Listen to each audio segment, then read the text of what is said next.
Hay un impuesto en España que es un auténtico rompecabezas, uno que genera debates, dolores de cabeza y que, sobre todo, puede ser radicalmente distinto dependiendo de en qué código postal se viva.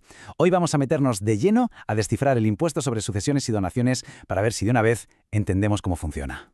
La situación seguro que nos suena. Se recibe una herencia de un ser querido o una donación que no se esperaba. Es un momento emocionalmente complicado y casi sin darte cuenta aparece la gran pregunta.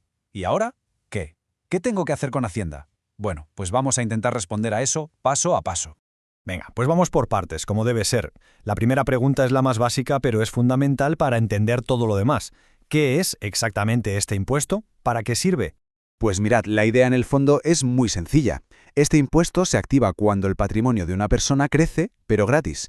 O sea, cuando se recibe algo de valor, ya sea una casa por una herencia o dinero como regalo, y no se ha pagado por ello. Es en ese momento cuando Hacienda, por así decirlo, toma nota.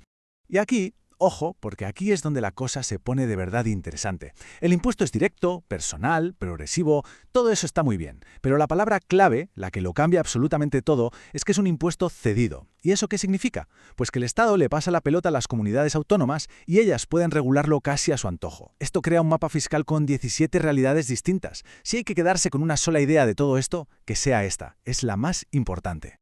Claro, que el impuesto sea cedido nos lleva de cabeza a la segunda gran pregunta, que es probablemente la que más lío genera.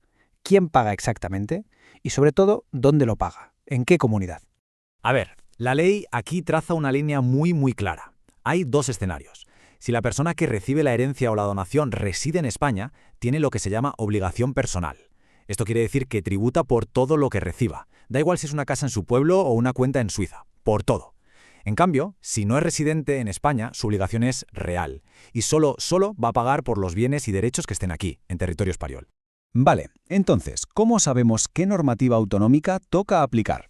Pues la regla de oro, el número mágico que hay que recordar es 5. La residencia durante los últimos 5 años. Ese es el criterio que va a decidir si se aplican las reglas de una comunidad en concreto o si no las del Estado. Y para que esto se entienda perfectamente, nada mejor que un ejemplo. Pensemos en Carlos. Vivió en Madrid la mayor parte de su vida, pero justo 2 años antes de fallecer se mudó a Toledo. Como no llegó a vivir 5 años en Castilla-La Mancha, sus herederos no pueden aplicar la normativa de esa comunidad, pero tampoco la de Madrid porque ya no vivía allí. ¿El resultado? Pues que se aplica la normativa estatal, que para qué nos vamos a engañar, no suele ser la más beneficiosa. Pero cuidado, porque aquí la regla tiene un giro. Cuando hablamos de donaciones de inmuebles, de pisos o casas, la cosa cambia. Tenemos a Ana, que vive en Extremadura, y le dona a su hijo un apartamento que tiene en Tenerife. En este caso, da igual dónde vivan Ana o su hijo, lo que manda es la ubicación del inmueble. Por tanto, se aplica la normativa de Canarias. Esto es clave tenerlo en cuenta. Muy bien, ya sabemos quién paga y dónde. Vamos ahora con la tercera pregunta. ¿El qué? Es decir, ¿qué situaciones concretas hacen que salte la alarma y haya que presentar este impuesto? Lo más evidente, claro, es recibir una herencia o una donación. Eso lo tenemos todos en la cabeza. Pero la cosa no acaba ahí, ni mucho menos. Por ejemplo, recibir el dinero de un seguro de vida. Si la persona que lo contrató y la que lo cobra son distintas, también cuenta. O incluso algo que puede parecer un simple gesto de generosidad, que alguien te perdone una deuda. Pues para Hacienda, ese perdón es una transmisión gratuita de dinero y por lo tanto, tributa. Y atención a esto, porque la ley tiene sus trucos. Existe una figura que se llama presunción de donación. ¿Qué quiere decir?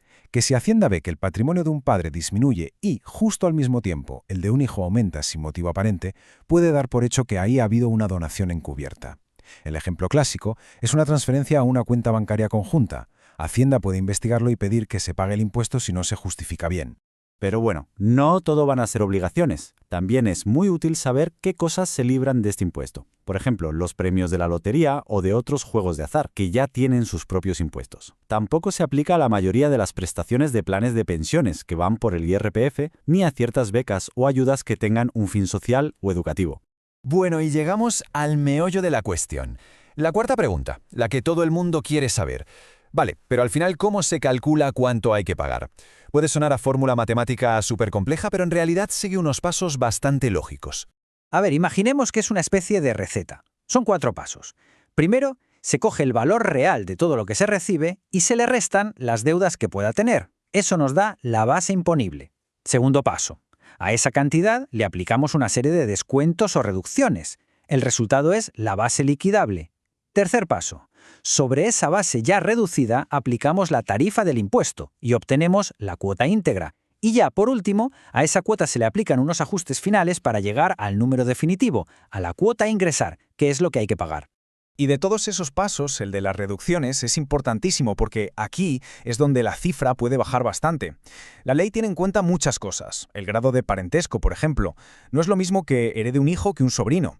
También se reduce la cuenta si lo que se recibe es la vivienda habitual, una empresa familiar o si la persona que hereda tiene algún grado de discapacidad. Todo eso cuenta, y mucho. Y cuando parece que ya casi hemos terminado, llega el toque final. La cuota se multiplica por un coeficiente que depende de dos cosas. Otra vez, el parentesco y del patrimonio que ya tuviera la persona que hereda. La lógica detrás de esto es básicamente que quien más tiene aporte un poco más. Y con esto llegamos a la quinta y última pregunta, que es puramente práctica. Ya sabemos el qué, el quién, el dónde y el cómo. Ahora solo nos falta el cuándo.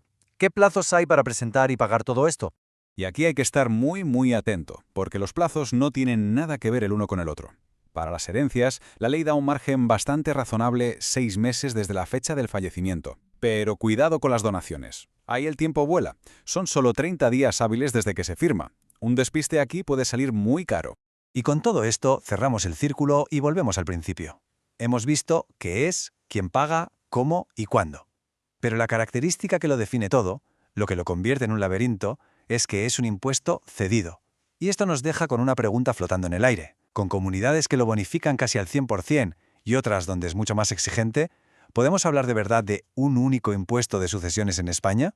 O más bien, hablamos de 17 impuestos diferentes. Ahí queda la reflexión. Muchas gracias por la atención.